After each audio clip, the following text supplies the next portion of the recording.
guys, Davinator right here, and today I'm bringing you guys another movie review. Now, the movie that I'm reviewing today is the second film in the series where I'm talking about movies that use shaky cam in their action sequences, but it's actually done well. This movie is the Bourne Supremacy. It's the sequel to the Bourne Identity, the last movie that I reviewed. Now, to explain the plot of the first 20 minutes of this movie would be like spoiling the last 20 minutes of the movie. Like, something big happens, and just in case you guys haven't seen the Bourne films, I'm not going to say, but basically, what happens, it destroys Bourne. His life is in shambles. It completely tears him apart. It's a terrible thing that happens to him.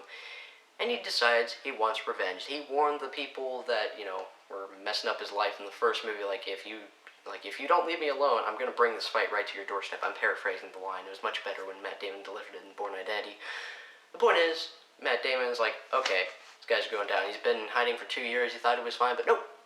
So, he travels to a city, and yeah, he's gonna try to take out the agency that he thinks is the agency that did this horrible thing to him. However, the thing is, that's not the case. Now, Karl Urban plays the villain in this movie, and he works for a completely different agency. However, they're framing it to where Jason Bourne looks like he is committing murders and doing horrible stuff in the city to where, Treadstone and the agency that was trying to get Bourne in the first movie lives. And at the same time, they're trying to kill Bourne because, Bourne, may or may not have something on them. The point is, it's all confusing. Bourne's trying to get the bad guys, although he actually thinks that Treadstone are the bad guys, but they're not actually, and Treadstone's trying to get him, and blah, blah, blah, complicated spy movie stuff. Not that complicated, but no. I mean, the movie explains it well. It's just the way I'm trying to explain it is terrible. Anyways, you get an action movie. And I'll just say right now, this movie is not as good as The Bourne Identity. Now, The Bourne Identity, I give an A. I love The Bourne Identity. It's an awesome movie. It had, a little bit of nitpicks, but, it's a great movie. I mean, I gave it an A, and that means it's freaking awesome.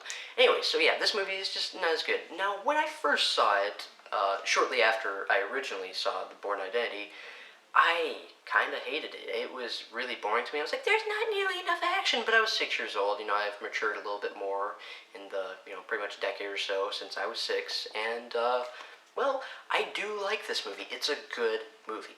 It's just not great, like the first film, but it's close to great. And let's go ahead and talk about, the pros and stuff. Now, Matt Damon gives arguably an even better performance in this movie than he did in The Bourne Identity. You really get some layers peeled back on his character, and Matt Damon, he has more emotional scenes, he's more dramatic in this movie, he's a changed man, but he is still familiar enough to where he's not like a completely different character from the Bourne in the first movie, so, I mean, it's obviously still the same series. It doesn't feel like a completely different character, but he's changed, and Matt Damon does a great job with this role. And yeah, all the other actors are great. Now, I said in the last movie that Brian Cox was good in that movie, but I wish he would have been in it more. In this movie, he is in it more, and his performance is even better. I love Brian Cox. He is great in this movie. I won't say much about his character, but basically he's really good in this movie. And so is the actress. I can't remember her name, to be honest, but no, she's the main person in the agency that's trying to catch Bourne. She's in charge of the operations, and she's great in this movie too. And, she's a very good actress. She's been good in the past. She's been good since. And, yeah, she delivers her dialogue well. And let's bring to the dialogue for a second. Now, the dialogue in the first film was normally good. When it was just characters bantering with each other, when it was Bourne, talking with the girl, it was all good dialogue. But, some of the spy movie, investigation-ish jargon got a little bit cheesy and cliched. In this movie, at times the dialogue is even better than the first film when it was good, and at times it's even worse than when the dialogue was kind of iffy in the first film. It kind of balances out, overall the dialogue's about the same, or on the same level as the first movie.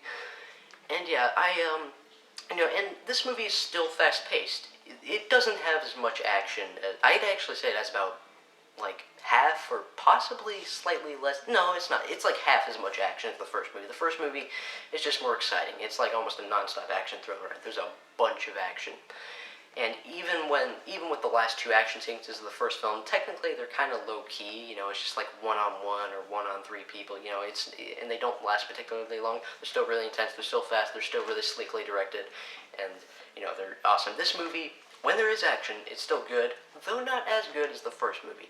But, when there is action, it's still good action, And that brings me to the direction. Now, the first movie was directed by Doug Liman, but Bourne Supremacy and Bourne Ultimatum And also the as yet untitled Bourne 5 that's coming out in late July of 2016. They're directed by Paul Greengrass.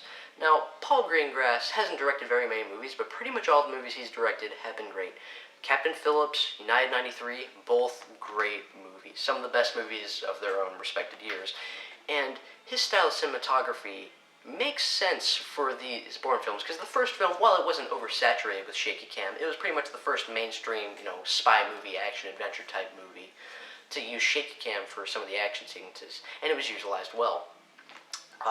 However, in this movie, like Paul Greengrass, it makes sense that they chose him to be the director of his movie, because like his style of cinematography and direction, it's like exclusively handheld, but it's good. You can still see what's going on, and that's where the shaky cam done right debate comes in, because this movie, like mainly, the main place to where like some people say that this movie has bad action is the fight scene in the middle of the movie, because there's really just 3 big action sequences in the movie. There's technically like somewhat of a chase scene towards the end, but it's not really a chase scene per se. It's just like Bourne trying to evade some people in the crowd, But anyway, so the fight scene, the fist fight in the middle of the movie, is not as good as the one in the first movie.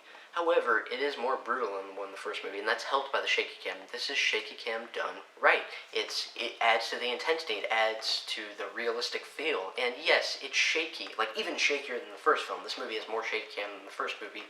However, like whereas the first movie was like half and half, like some shaky cam, then some just steady shots. This movie, pretty much all the action is shaky cam. However, you can still see, like the actors are still in frame. The camera's moving around, but you can still see, and it's not like, it doesn't really make you dizzy. Some people say that it does, but really, I just say like, watch Taken 2. Watch Alex Cross and compare these two. Bourne Supremacy is just so much better looking than those movies. And not even just comparing, just personally, I don't have trouble following what's going on. And the choreography is still good, although it's slower, and it's definitely more realistic than the first movie. The first movie, it wasn't unrealistic fighting. I mean, compared to like, Ong Bak or a Bruce Lee movie, it's pretty realistic, but still, it's movie choreography. It's pretty fast. Like, this movie, it's like, when they're fighting, it looks like they're fighting, trying to beat the crap out of each other. Probably how a fight like that would actually go down in real life. It's pretty real, and the cinematography definitely helps that. It's a good fight scene. And yeah, overall, this is, it's a fast-paced movie, but the story just isn't really quite as interesting in the first movie. In the first movie, it's like, oh yeah, come on, let's find out. Bourne, come on, what's going on? You gotta find out more about your past. In this movie, Bourne is trying to find out more about his past, and he's trying to get revenge. However, it's just, overall, just the way it's handled, it's just not as well written, and like I said, the dialogue is actually worse in some places, and that just only, brings it down more, and it's just, the story's just not as interesting. I wasn't quite as invested. I mean, I still love the character, and I want to see what was happening because of the character, Jason Bourne, but still, just overall, the story, it's just not as interesting, plain and simple. It wasn't as interesting to me. It didn't keep my attention as much. I started to zone out once or twice, and I was like, oh. But still, really, it's more of a nitpick. Actually, no, it's a small problem, but it's a little bit bigger than a nitpick, but still, it's just a small problem. It's not a huge deal, because the movie's still fast-paced. It's not really boring or anything. However, the first, 80 or so minutes of this movie are just, it's a decent movie. It's like a B-minus movie, it's solid. It's not bad at all. It's good. It's, not nearly as good as the first movie. However, the last 30 minutes of this movie is what pushes it up and makes me say this is a good movie. The last 30 minutes are great. This movie, it just, all of a sudden, it kicks into high gear. I said Karl Urban was the villain before. One of the main reasons why I say this movie is just decent is because his character is really cool. You don't find that much about him, but, when he's used, he's really cool. And in the last 30 minutes of the movie, he's in there a lot. He just shows up, he's the central character of the last 30 minutes of the movie, really, and, Bourne, he's trying to get that guy, and, it's really exciting, it's really riveting, and this movie ends with one of the best car chases of the past 15 years. I mean, just like the car chase in the first movie, I was that's one of my favorite car chases of the past 15 years, so is this one. I'm not sure which one is better.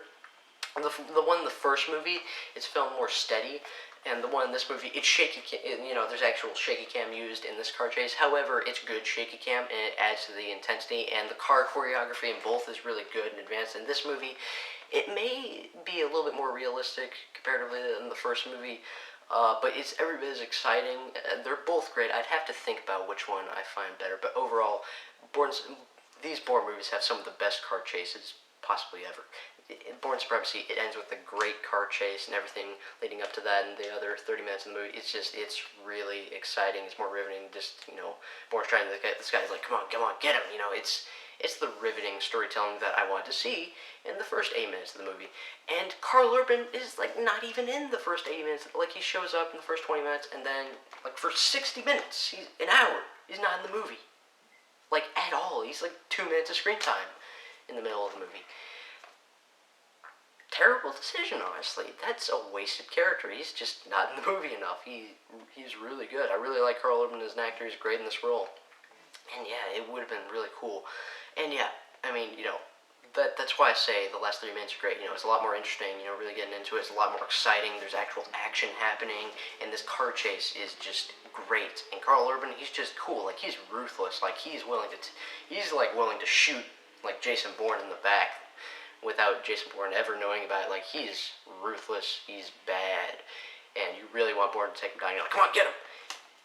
Great ending to this movie. And the scene after the car chase, or like the car chase is the third to last scene in the movie, and then the scene after that, I won't say anything about what happens, but it's great. The dialogue is terrific, the best dialogue in the movie. It's emotional, it's dramatic, it's just like, oh man, if the rest of the movie was like this, it might be an A or an A+. It's just so good. It's an amazing scene. It's great. And then the very last scene in the movie, it's cool too. Now, I forgot to mention, Bourne Identity just has a great ending. Like, I won't say anything about the ending scene of that movie, but just like the way it ties off is just like the music, like the end credits music that's kicks off right at the end, and just the dialogue and the banter, and that end credit scene is just, or not end credit scene, but that ending scene is just great. It's the perfect way to cut off the movie. In this movie, the same song that's used at the end of the first movie is also used, and it's a great way to kick it off for Bourne Ultimatum. It was really good ending, and yeah, I wish the rest of this movie was as awesome as the last 30 minutes, because the last 30 minutes is great, but everything before that is just decent. It's not bad at all. But overall, the grade that I'm going to give this movie is a B+. It's a very good movie. It's almost great, just because those last 30 minutes are really good, but the way it balances out is just, overall, I say it's good.